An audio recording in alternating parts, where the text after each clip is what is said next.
Okay, it is now time to ace that Module 5 quiz. We've got a whole bunch of questions.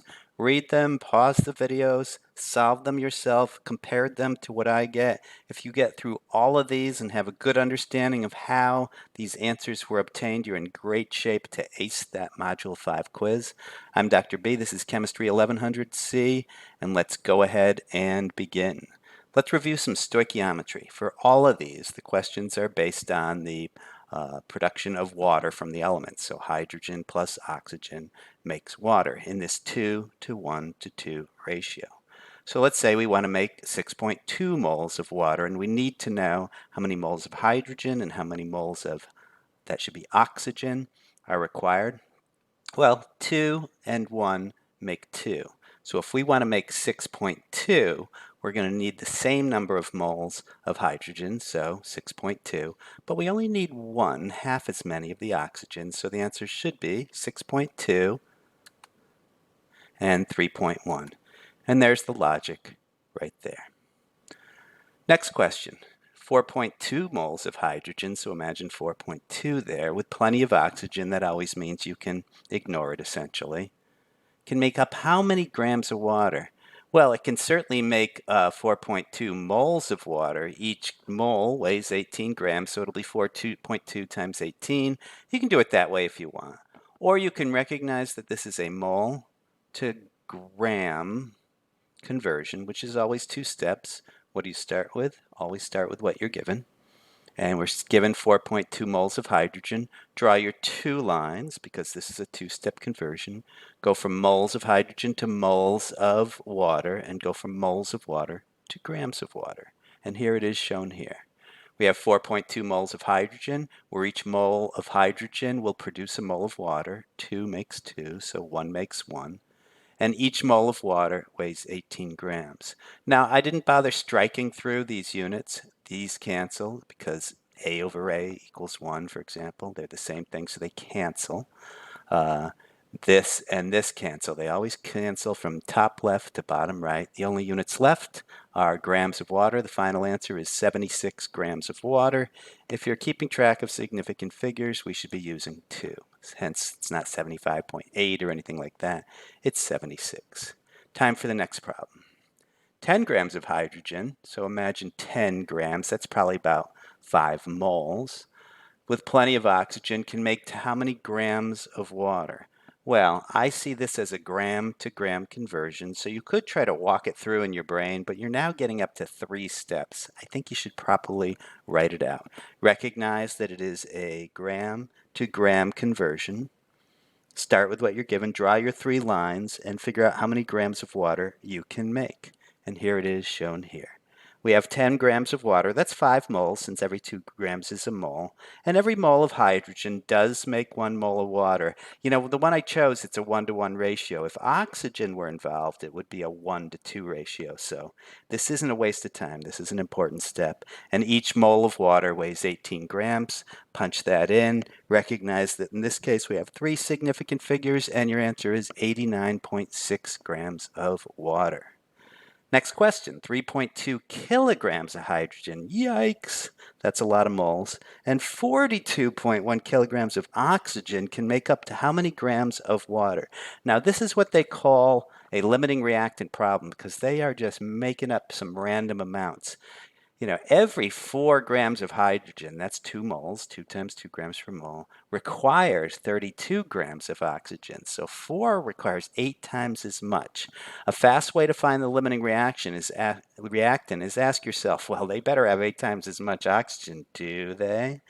Well, 3.2 times 8 is going to be like 25 point something. But they have 42. They have plenty of oxygen. It's not the limiting reactant. Hydrogen is the limiting reactant. So base everything on hydrogen, because once you run out of hydrogen, that stuff cannot burn. There's no more hydrogen left, and that'll be the answer. Now, there will be some excess oxygen kicking around. They don't ask about it. So we'd ignore it. Now, if you don't like that, what's called the shortcut method for determining the limiting reactant, do each of them. do your 3.2 kilograms of hydrogen, see how much water it can make. Take your 42.1 kilograms of oxygen, see how much water you can make, and circle the lower number because at that point you're out of that reactant. I'm not going to bother doing the oxygen because I know it's the limiting reactant. And this will be a gram to gram, 3-step conversion. I would switch my kilograms to grams on the fly, meaning I have 3,200, 3,200 grams of hydrogen, and that'll make how much water. So I'd do it that way. 3 steps, let's run it through. Let's see, 4 grams requires 32. This is my logic for determining my limiting reactant. I'm certain that hydrogen is the limiting reactant. And 3,200 grams is a lot, right? Here's one way you could also think about it. Every 4 grams can make 36 grams, so it's simply going to make 9 times as much. How'd I get that? Well, each mole of this stuff is 2 grams. Each mole of this stuff is 18 grams. So 4 gives you 36. 3,200 will give you a large number, and there it is, 2.9 times 10 to the 4th grams of water. But some poor dude only got 1 kilogram. That's a lousy yield, right? Think of that 2.9 times 10 to the 4th grams of water as the theoretical yield. It's like your perfect score on a test. If you're the world's greatest synthetic organic chemist, you'll get every gram of that. But you don't. You only get 1,000 grams. 1 times 10 to the 3rd grams. Pretty lousy yield. Compare. It's just like a grade on a test. Get your actual amount divided by your theoretical amount. Just like a 75 out of 100 on a test is 75%. Multiply it by 100%. Most students know how to do that because they're all about the grade sometimes, I guess. And you get a 3.5% yield. It's now time to review pH. This is the unit where you just have a lot of equations. You know, the negative log of the hydrogen ion concentration equals the pH. The negative log of the hydroxide ion equals the pOH. The pH plus the pOH equals 14. The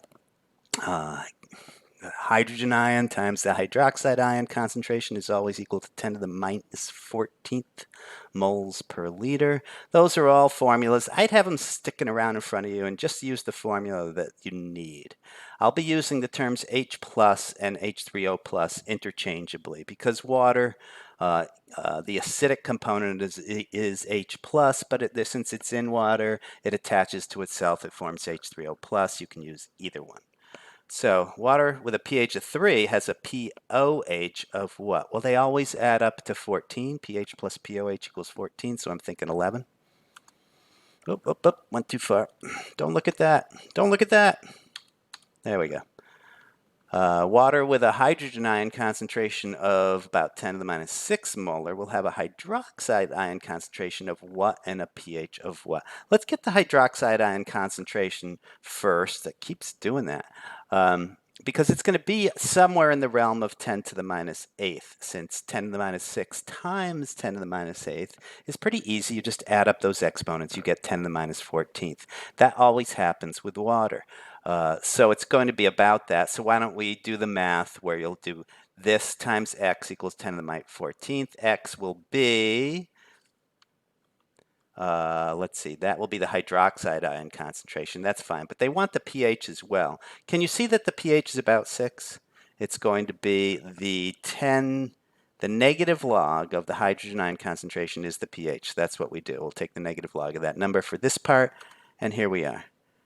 So it's negative log of the hydrogen ion concentration is 5.447 pH, and that's the pH. Notice that I'm rounding to 5. That might seem strange to you, and I'm certain that nobody really cares for the point of this test, but pH you always lose a significant figure when you go from hydrogen ion to pH. It's because it's a log-based unit, so I do go from 2 sig figs to 1, and there you go. So there's the pOH. I don't think I calculated anything else. Oh, it only asked for the pH. Oh, it asked for the hydrogen ion concentration. I didn't get that in there. It should be 10 to the minus 14th over that number will give you the answer. Go ahead and get it. You should be in the realm of 10 to the minus 8th. I'd like to continue. Water with a pOH of 3.2 has an OH minus concentration. Well, the negative log of the hydroxide ion concentration is the pOH. So 10 to the minus pOH power, so 10 to the minus 3.2, will give us the hydroxide ion concentration. It's going to be, I don't know, 0.00 something.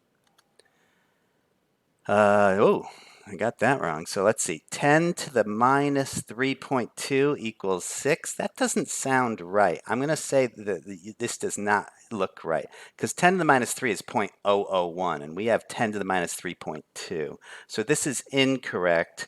I will fix it on the slide later so you can have a look at it. But just do 10 to the minus 3.2 power. Okay, continuing. Water with a hydrogen ion concentration, this time drawn as the hydronium ion. It's the same as that. Is 4.6 times 10 to the minus fourth. I'm thinking that the pH is 4-ish, but we will do 10 to the 10 to the negative log. See, I know both of them. 10 to the minus pH, but we don't get the pH. The negative log of the hydrogen ion concentration, there it is, will give us the pH. So the negative log of this number, you should have a pH of 4-ish. It could be anywhere between 3 and 5. So it's a pH of approximately 3.3, and we'll round it to 3. Since there's 2 sig figs in the hydrogen ion concentration, we only use 1 for the pH. Strange but true. All right, enough pH problems. Notice that we're always just plugging into these formulas. Time for equilibrium. Equilibrium questions are usually of two types. One, actually writing the equilibrium constant expression, which is called KEQ, and that's always equal to the concentration of the products in a reaction divided by the reactants, or the coefficients. That means these numbers, see that 2 and that 2 there, become exponents in the expression. That's how they do it. Also, if you see something that says solid or liquid, that typically means that it's not part of the equilibrium. It can't go back and forth, so you leave those out. There was something else. Yeah, and it has to be an equilibrium for this to apply. If a reaction is not subject to equilibrium, if it just goes from reactant to products, can't reverse itself, then it's going to be KEQ is essentially infinity. So let's just write it for this thing. Everything's in solution because gas is all mixed together. So we're going to put this squared over that squared times that. And there it is. Water over hydrogen times oxygen, where the coefficients become the exponents. It's now time for Le Chatelier's principle. That is spelled Chatelier. And this is all about how you can shift equilibrium a little bit. It's not like, a real way to attack it, but it shows you what might happen. Take-home message, you add reactants, it'll shift things to the right. You add products, it'll shift things to the left. Opposite if you're taking away, and oftentimes they ask that. If a reaction requires heat and you give it, it will help. If a reaction is exothermic, meaning delta H is negative, and you heat it, well, it will actually go in the reverse direction a little bit.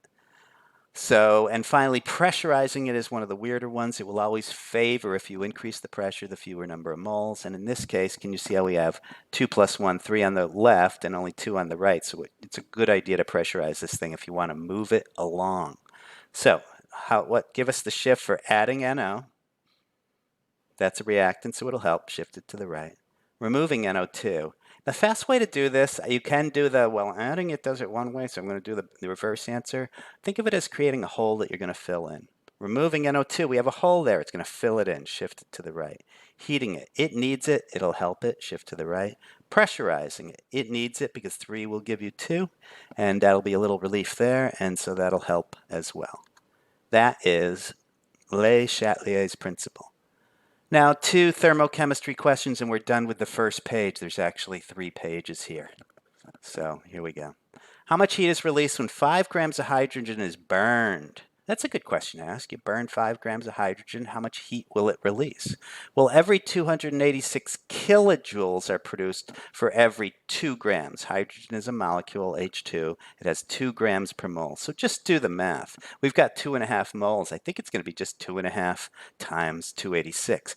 but start with what you're given, do the conversion so you end up with kilojoules. It doesn't say to convert to joules, so we'll just keep it just like it is. And so we do end up taking 5 times 286, divide it by 2, and we end up with 711 kilojoules are released. Nice. Now, a joule is a very small amount of energy. Now, the hardest problem, I think, in this whole unit is this one. And if this one makes your eyes glaze over and you just are happy with getting, oh, I don't know, almost all the questions on the quiz right, then that's fine. But if you really want to ace the test, you should know topics like this. So let's read it. We got some ice, 4.5 grams. That's probably less than an ice cube's worth. And it's at exactly 0 degrees. Ice doesn't have to be at 0 degrees. It can be colder, but this one happens to be that cold. And we're going to stick it in 55 grams of water. We're just adding a little sliver of ice to water. It should make it colder, right? It should go down to below that. Now you've got this amount of ice, you've got this amount of water, you're going to end up with the total when you're done, right? Some of it's going to be cold, some of it's going to be warm. The ice is going to melt. That will cool off the water. So, and the question asks, what's the final temperature of the solution after the ice is melted? Now, I like this question, but there's several steps that go into answering it. I mean, first we need to figure out how much energy it takes to melt the ice. And there it is right there, 6.02. That should be kilojoules. Yikes, make sure you put a K there. 6,020 joules for every 18 grams since it's water. That's a mole of water. That should only be 1 L there. And water, to change its temperature, every gram of it will change it by 1 degree Celsius if you apply 4.184 joules. So first, let's figure out how much energy is required to melt the ice. There's 6.02 kilojoules per mole. We have 18 grams, and we have for 18 grams is a mole. We do have 4.52 grams, so it will require 1.51 kilojoules of energy to melt the ice. Now, where's that energy going to come from? There's only one place, assuming perfect insulation, which we do, and that is the water. The water is going to release that much energy and then get that much colder. At that point, just to tell you where we're going with that, at that point, we'll have some water at 0 degrees, a little bit, and a lot of water at a slightly reduced temperature. We then have to take a weighted average to figure out where they will equilibrate. At least that's how I do it.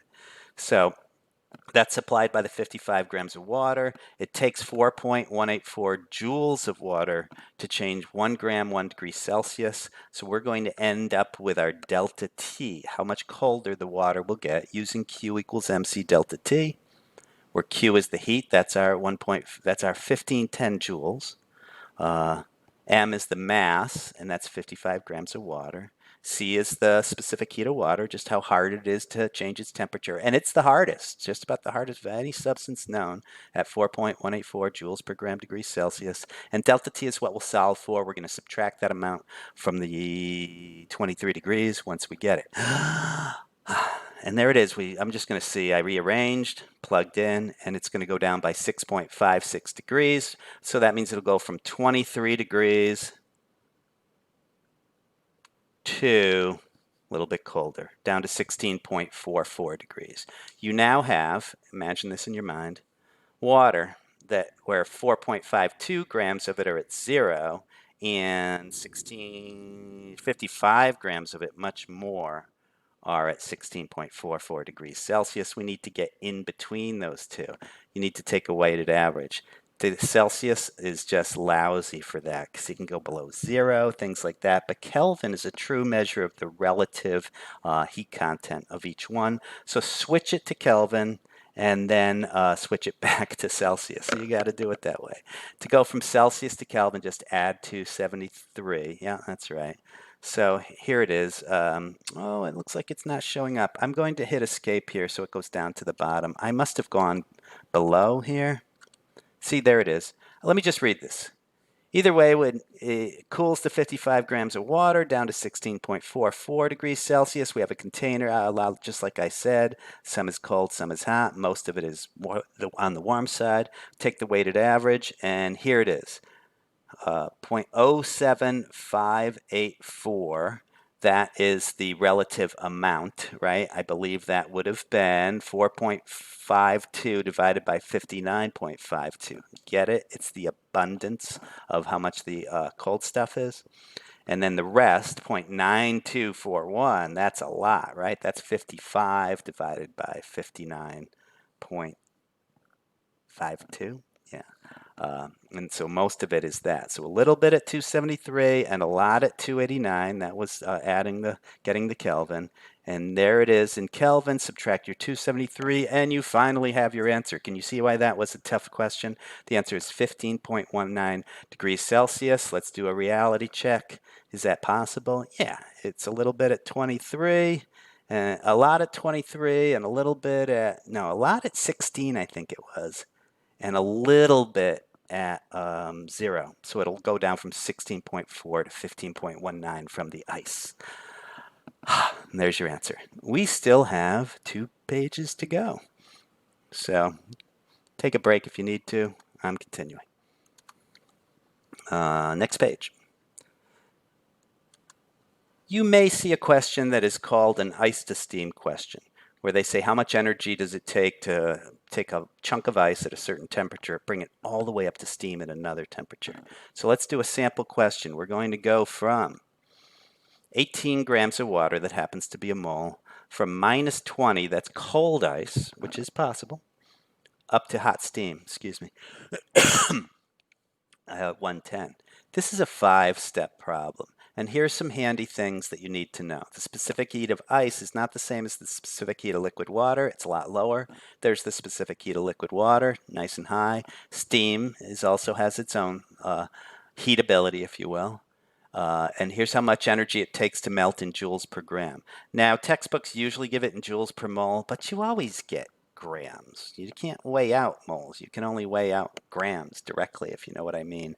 So why not just use these numbers? If you prefer to do it the textbook way, sure, change it to per mole, where 18 grams is a mole, but I like to do it this way. So we have 5 things we need to do. We have to take that 18 grams of water. There it is. And imagine, first it's going to go from minus 20 to 0, at which point it'll melt. It'll go all the way from 0 past our body temperature all the way up to 100 degrees Celsius, at which point it will boil, and then it will even heat the steam, and we're done. Q equals mc delta T can be used for every time you have a temperature change, because that's what it is, delta T. But when you have a phase change, just incorporate how hard it is to change your phases, liquid water being the hardest. So add them all up and you're done. Time to melt our ice, which requires 2.01 joules per gram, and we have 18 grams. That cost us 731 joules. We have to put all this energy in. It's a positive number. It's going to melt, and that requires 2.03 joules per gram, and we have 18 grams. And there it is. Did I say the first one right? It has to go all the way up from minus 20 to 0, and it requires 2.01 joules for each gram degrees Celsius. And here it is, 334 joules per gram times 18 grams. So we're now up to, 6,700 joules. Now we go all the way from 0 to 100. That requires 4.184 joules per gram degrees Celsius. That's the one that's really hard to heat. So that would be our 18 grams at 4.184 joules per gram degrees Celsius. And the full 100 degrees Celsius, we have 7,524 joules required for that. Now it's time to boil it. Imagine, if you will, water in a container. And it's at 100, but it's going to start bubbling, and not just bubble, it's till it all leaves the system, right? Every single drop turns to steam, and it requires 2,260 joules for every gram, and we have 18 grams. So this is the biggest number by far. 40,680 joules. It's boiling it to dryness if you want. That's how I always explain it. Now we got to go up 10 more degrees, I believe, and that is 100 to 110 at 2.01. There it is right there, joules per gram degrees Celsius. 18 grams, that's its heatability, 10 degrees.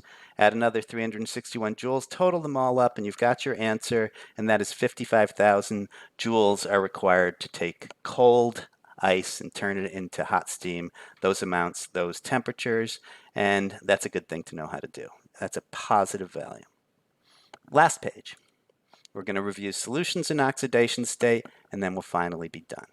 So we've got a 33.8 ml bottle of orange juice, and it's got 0.423 grams of vitamin C in it. What's the percent vitamin C by mass? This can't be solved if you have mils, because we need grams over grams, right? Grams of the vitamin C divided by grams of the solution. Otherwise, the units don't cancel. So we're going to have to assume that this stuff has a density of 1 gram per mil. It probably doesn't, but it's the only way we can at least get close. And there it is, that much. Less than half a gram in the 33.8. Think of that again like a grade on a test. It's going to be a low number. It's 1.25% vitamin C by mass. Now, excuse me, for this reaction, what minimum volume of 3.5 molar HCl is required to produce 10 liters of hydrogen at STP? I'm looking around my camera here. This is not an easy question. Let's think about it. Let's see, we have 10 liters of hydrogen at STP. We can turn that into moles because at standard temperature and pressure, 22.4 liters is a mole. So we can easily get moles of hydrogen. Now, every time you take a mole of hydrogen, or I should say every time you make a mole of hydrogen, it requires twice as much HCl. That's what we're going back to. That's what they're asking. So we're going to double that to get the moles of HCl. And if it's 3.5 moles per liter, and we know how many moles it is, it's not hard to get the liters from there. So that's the progression. And you can read this again. It's what I just said. So we have 10 liters at 22.4 liters per mole. So we have a little less than half a mole. But every mole of hydrogen requires twice as many moles of HCl. So we're up to something like 1 mole of HCl. And so it's 3.5 moles per liter. The moles cancel. You get liters of HCl. And it is enough.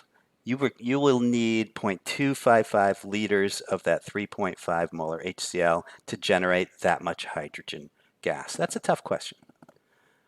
Here's one that's a little easier. To make 400 mils of a 4.2 molar HCl solution, something a chemist should know how to do, prepare fixed molarity solutions, you're going to simply you have some 5 molar in your stockroom and you want to dilute it down. How much water do you add? The truth is you don't really calculate how much water you add. You just calculate what the total volume of that solution will be and then dilute that 400 mil up to that final volume using water, and you're good to go. This is called a C1 V1 equals C2 V2, or a dilution problem. Here's your C1, there's your V1, there's your C2, solve for V2. You can say it this way.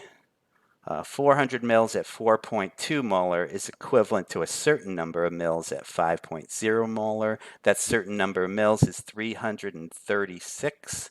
And so we need to take 336 mils of the 4.2 molar and bring it up to 400 mils using water.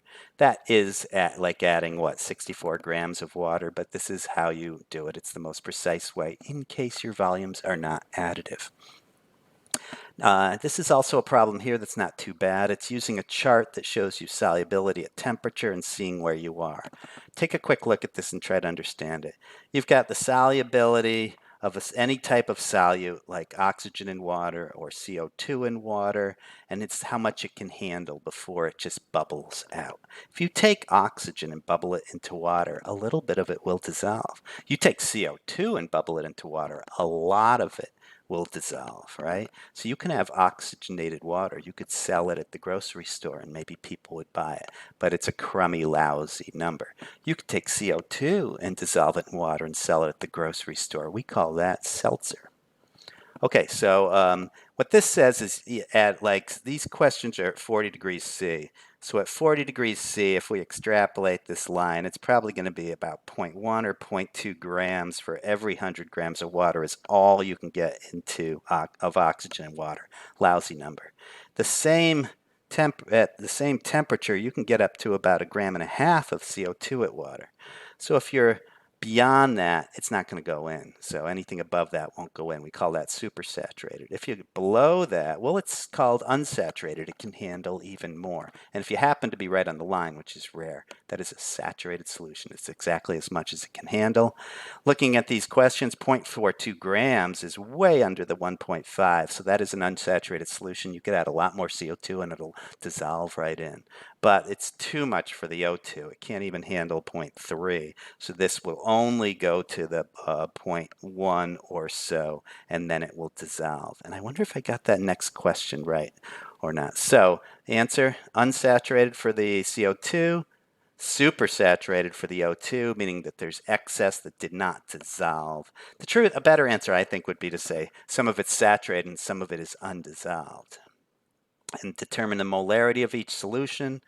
Well, all the CO2 is dissolved, so it's 0.42 grams at 44 grams per mole. So we have that value. It's a 10 to the minus fifth molar solution. See how this gives us moles per liter. I set it up as briefly as I can, right? That should be, yeah, moles, grams. This is moles, but this should be liters of solution. 100.42 grams is not that. This should be 0.10042 liters. So this looks like an error here. Would you agree? That's that many liters of solution. We're 1,000 grams, assuming the CO2 is roughly a liter. So be aware of that. This is numbers off by quite a bit. And for the O2, I would just say at 4 degrees, I'd estimate it at about 0.1 gram. That's all I'd say. Oh, and I didn't actually do it. I don't know if they would express this as 0.1 or they'd assume it's supersaturated. Realistically, it's not going to be. It's only that 0.1 will dissolve. So I would use the 0.1 gram divided by the 0.1001, let's say, and turn that into moles per liter. Just like this one, you'll get the answer to that one. Notice I didn't say that the solution is 100 grams because you've got also a little CO2 in there, right? This doesn't say grams of solution. It says grams of water. The solution also has the CO2. So I added that on. I think that's a precise way to do it. You know what? That finally finishes this review. Email me with any questions you have. This is probably the largest amount of material in the week. So put those questions on the discussion board, and I look forward to working with you guys over the course of the week.